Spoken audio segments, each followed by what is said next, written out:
Ang programang ito ay rated SPG. Striktong patnubay at gabay ng magulang ang kailangan. Maaaring may masiselang tema, lengguwahe, karahasan, sexual, horror o droga na hindi angkop sa mga Magawa mo dito. Wala kaming imbitadong impacta dito. At higit sa lahat, wala kaming inimbitang babaeng gumamela.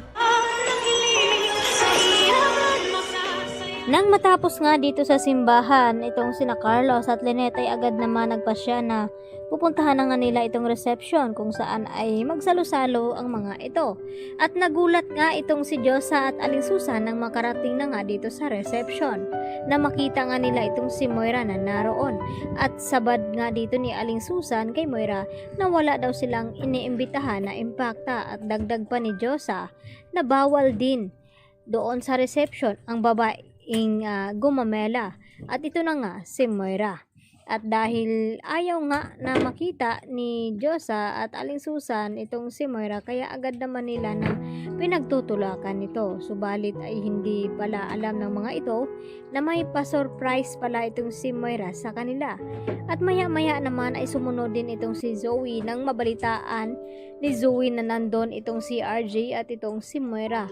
Kaya agad din na sumunod ito at nagpapakita. At maya-maya nga bago sila kumain ay dito nga na nagkakasiyahan at nagbigay ng mga mensahe itong mga kaibigan ni Lynette. At isa na dito itong si Dr. Enriquez. At dito nga nagulat ng husto itong si Lynette nang buksan nila ang regalo na para sana dito kay Carlos at Lynette. At pati rin na itong si Lynette nagulat din na kung bakit naroon daw itong si RJ. At dito naman na sinabi ni Carlos kay Lynette na iniimbitahan niya talaga itong si RJ doon sa reception upang ipakita daw dito kay RJ na kung gaano kasaya itong si Lynette na mas pinili itong si Carlos kaysa kanya. At agad naman din nagustuhan ni Michael ang mga plano dito ni Carlos nang sa ganon ay pasilosin ng hosto ni Carlos itong si RJ.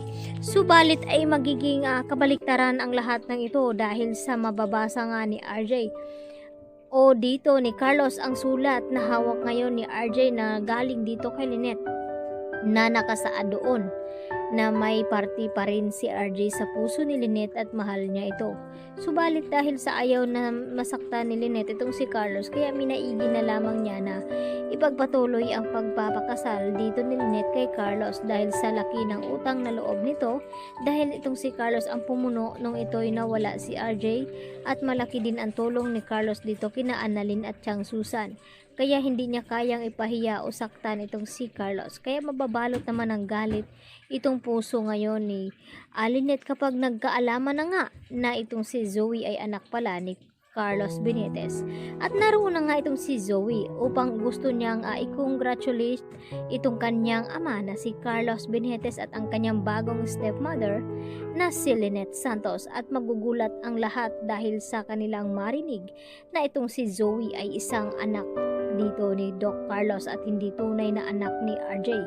Magkakaalaman na nga iyan at dito na kaya pagsisihan ni Lynette na kung bakit hindi niya kinikilala ng husto itong taong kanyang pakakasalan at hindi siya nakinig dito kay Giselle na baka kung saan ay kasal na itong si Lynette at Carlos doon lalabas ang tunay na ugali na tinatago naman dito ni Carlos sa kanila dahil napansin na nga ito ni Lynette noon na kung paano manakit itong si Carlos Benitez lalo pat hindi nasabi ni Annalyn sa kanyang ina na sinampal nga ni Carlos Benitez itong si Zoe. Kaya malalaman na nga ni Annalyn yun pala ang dahilan na kung bakit pinagbuhatan ni Carlos Benitez ng kamay ang kanyang anak na si Zoe. Yan po ang ating pakatutukan at aabangan mga kapuso. Bukas na po yan, dito lamang yan sa Abot Kamay na Pangarap at huwag nyo po sanang kalimutan i-like at i-subscribe ang channel na ito. Yan lang po at hanggang sa muli. Maraming salamat. Bye-bye!